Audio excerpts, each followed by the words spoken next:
This is Hidden Killers with Tony Bruschi. Here now, Tony Bruschi. There's something especially telling about what people do after the crime. When the chaos settles, when the police are watching, when the story starts to slip through their fingers. Because that's when the scramble begins. And the truth has to compete with the cover-up. And in the James Craig case, the cover-up, it's not just sloppy, it's next-level disturbing. Prosecutors allege that after Angela died and after the poison trail was starting to catch up on him, Craig didn't try to prove his innocence. He allegedly tried to rewrite reality. Literally. We're talking about a man who, from inside a jail cell, reportedly drafted a script for his teenage daughter. Not a heartfelt apology. Honey, I'm sorry I did this. This was horrible. I'm a maniacal monster. Run for your life. No. Also not an I'm innocent message either. No. He sent her a script for a deepfake video where Angela would confess on camera to killing herself.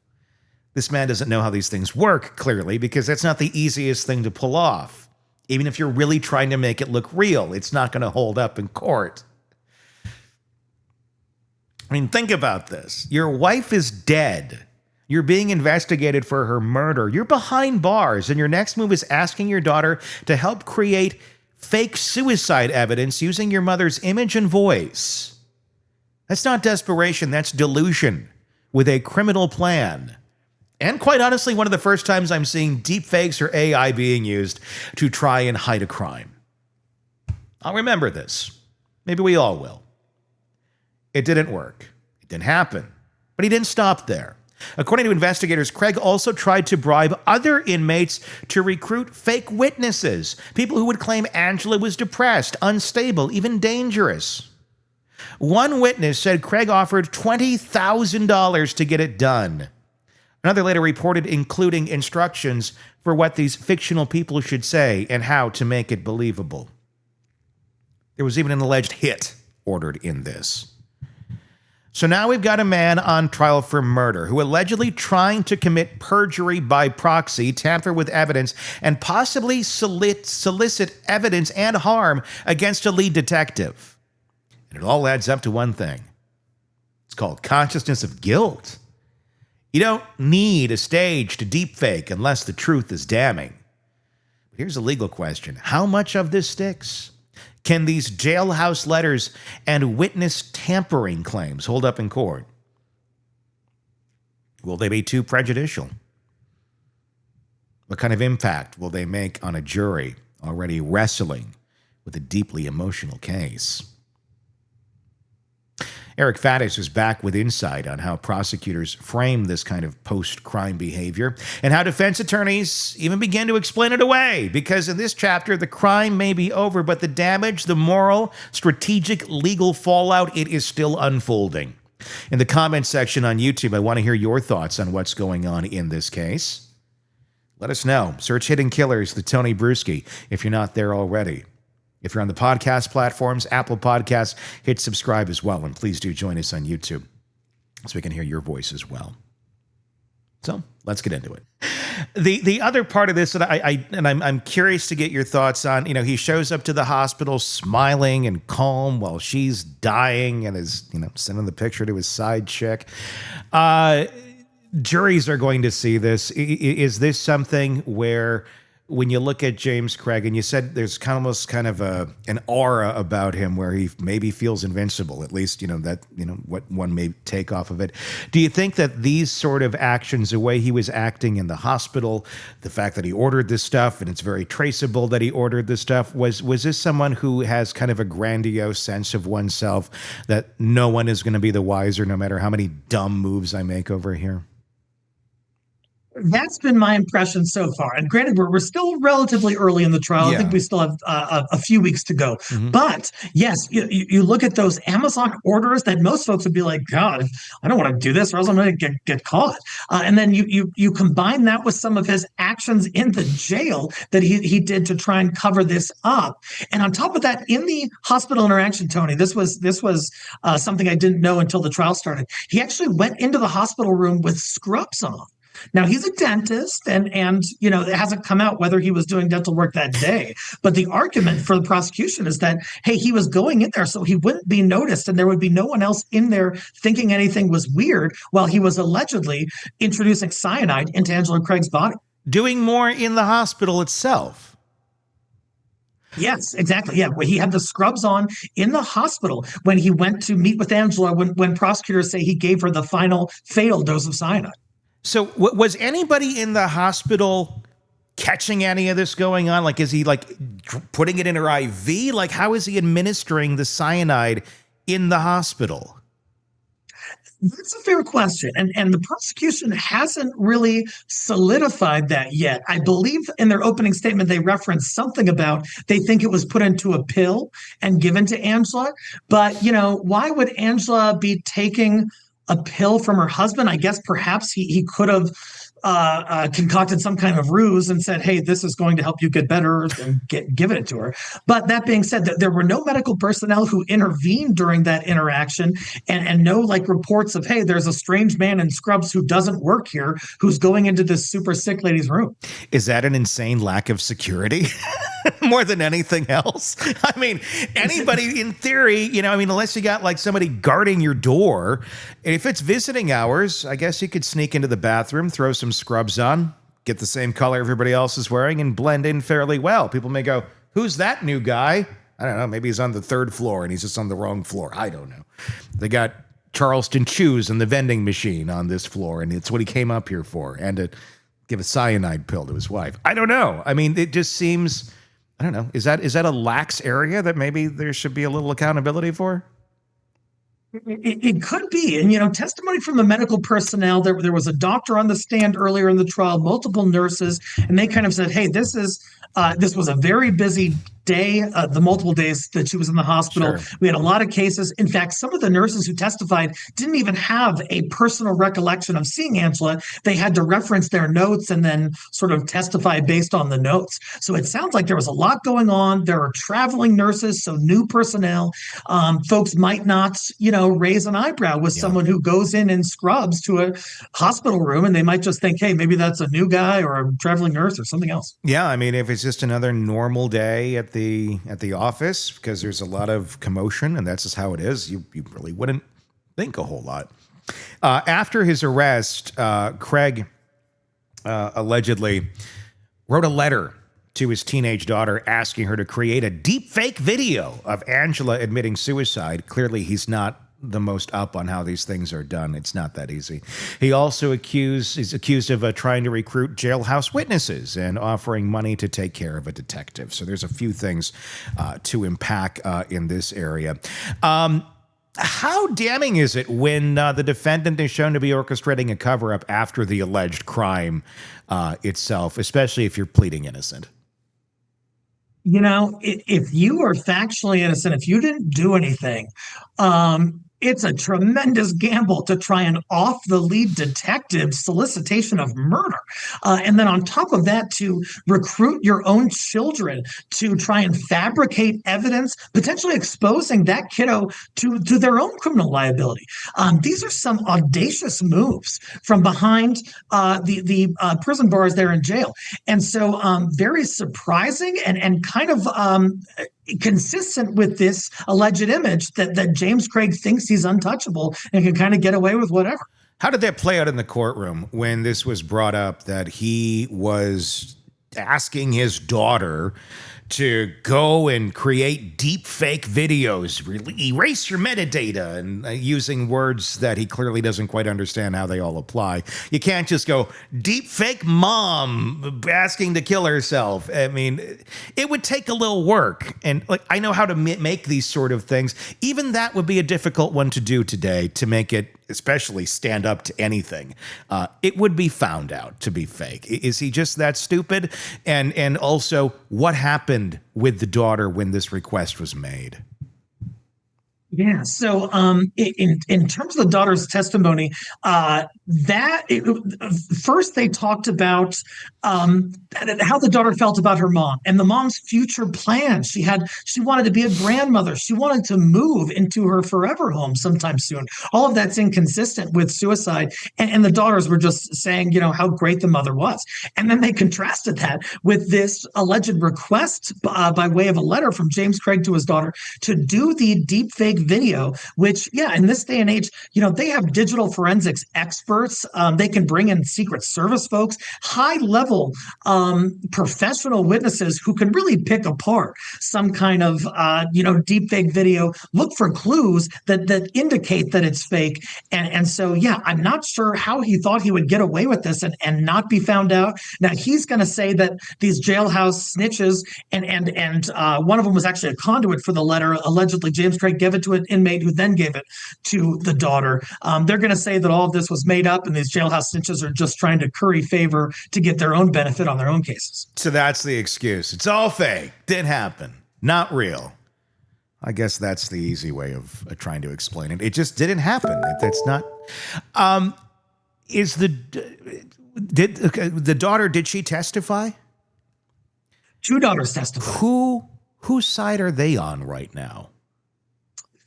So the takeaways from their testimony and sort of just the tone of their testimony really seemed to be praising their mother, talking about how great the mother was. She was a mother of six, and that this was the thing that she was best at, was being a mother. And so some really heart-wrenching testimony in there from these daughters who appeared to be, in a sense, aligned with their mother. They were called as witnesses for the prosecution. So by that very nature, they're testifying against their father.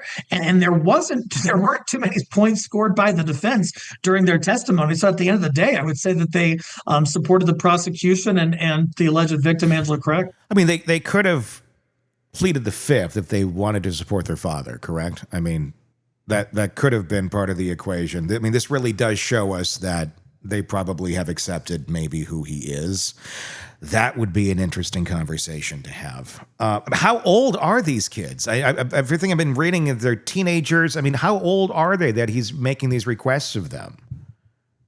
So there is an order by the judge in the case that prohibits disclosure of the children's names. Yeah. However, the children who testified, I believe they were in their early 20s, like 20 and 21 or so. So they're adults. So still pretty darn young. Young, but adults. It's not like a 12-year-old. Adults, yes. Okay, yeah. all right. I mean, when you have this kind of manipulation going on, I mean, of course you can say, well, it's all a lie. Then the jury's going to have to, wade through that. What about the other accusations that are flying here? That he was trying to put a $20,000 hit out on, what was it, the DA? I mean, a $20,000 hit and also trying to influence some witnesses here. How has that played out thus far? Yeah, so we haven't gotten really to the meat of that just yet. The allegation is that he tried to put a hit on lead detective Bobby Olson. She is a detective with the Aurora Police Department in the Major Crimes Unit. She is at the helm of this case, and so whenever there is a threat on law enforcement, prosecution takes that so seriously. In part because they work hand in hand with these folks on a day-to-day basis. They develop a rapport. And when you're going after a lead detective, you're kind of going after one of their own. And so the prosecution are certainly taking that extremely seriously in terms of how they're going after James Craig for that solicitation of murder charge. Like what exactly are they alleging happened here behind bars, where he makes this request out there with the offer of 20 grand? My understanding is that he made several requests behind bars. One of the requests was to an inmate to try to arrange for lead detective Bobby Olson to be killed. We haven't heard really the finite details of that just yet. I think they're going to get into that this week. But in addition to that, he approached some inmates who were there in jail for fraud and for kind of a forgery ring. And he wanted them to try to drum up and fabricate some kind of evidence to show that Angela Craig was suicidal that he was then going to combine with this deepfake video he wanted his daughter to make. Has he completely just lost his mind at this point? I mean, this is just so grandiose. I mean, like, no one's going to raise a red flag. Oh, the lead detective dead. I wonder if it's connected to any of the cases this lead detective might be a part of. Hey, maybe this guy over here who has a history of trying to kill people. So is this going to be another thing that the defense is going to argue? It's fake, it's made up, somebody is doing this to garner favor with something, and this is something he just didn't do. I believe so. At least one of the requests that James Craig allegedly made of an inmate was just verbal. So they don't have like a letter. They don't have texts or emails or something like that. They're just saying that there was a verbal exchange inside the jail. And what the defense is going to say is that, hey, you can't believe these inmates. They knew this was a high profile case. And what they did was they made some stuff up because they thought it might help their own cases, might mitigate their own sentences. That's the horse defense is going to ride on many of these activities inside the jail that James Craig allegedly perpetrated.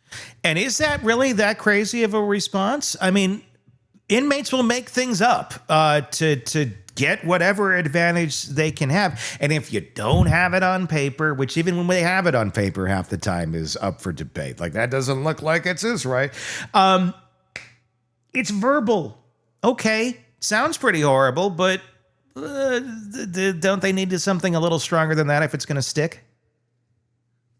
It would certainly be helpful to have that. I think the way the prosecution is going to handle it is to say, hey, there are all these measures he took within the jail, some of which does have documentation, like letters, like requesting his daughter do the deepfake. And so it's not really a logical leap to say, oh, and he also took these other consistent, very similar measures, all with an objective to cover up this murder of his wife. I think that's the way the prosecution is going to play it, even though they don't have, some smoking gun of a text message saying, hey, go kill the lead detective. They're going to bring it all together and saying, hey, if he did X, he probably did Y. Yeah. Yeah, like, if you're capable of doing this, you're certainly capable of doing that. And I would say in a lot of cases, that's a very true statement, but that's not how we decide guilt and innocence in our country. At least we're not supposed to, sure. But sometimes we do. If Angela's death was the crime, the cover-up might be the confession. Because what we've seen in this part of the case, the deepfake requests, the bribery attempts, the alleged jailhouse schemes, it's not just a bad look, it's a roadmap. It shows where Craig's mind was after the crime, and it raises a brutal question. If he were innocent, would he need to fabricate an entire fake reality? That's where prosecutors are aiming. They're not just saying Craig killed his wife, they're saying he kept trying to bury her all over again, this time in digital lies and coached false testimony. It's hard to imagine a jury hearing that and not feeling something shift. Because murder is one thing, but involving your own daughter in the aftermath, writing instructions for how to fake a video of her dead mother admitting to suicide, that's a whole new level of moral collapse. And from a legal strategy standpoint, it adds a dangerous twist. Jurors may come to see everything, even Craig's courtroom demeanor, through the lens of manipulation. Every smile becomes calculated. Every denial becomes theater. And the deeper he tries to pull people into his version of the story, the more it reinforces the prosecution's. That this wasn't just a murder. It was a production. But the defense isn't out of options. They can challenge the chain of custody on the letters. They can argue exaggerations. They can say these were the rantings of a man in panic, not a mastermind. But at this point, it's not just about what they say. It's about whether the jury's already made up its mind. And here's what lingers. If Craig really believed he was innocent, wouldn't his first instinct be to prove it? Not to fictionalize it? The moment you try to rewrite the narrative using the voice of the person who can no longer speak for themselves, it stops being defense and it starts looking like guilt on paper. So now the jury's heard the behavior. They've seen the evidence. They know the motive, the method, and the aftermath. But will it be enough to convict? That's the question everyone is asking.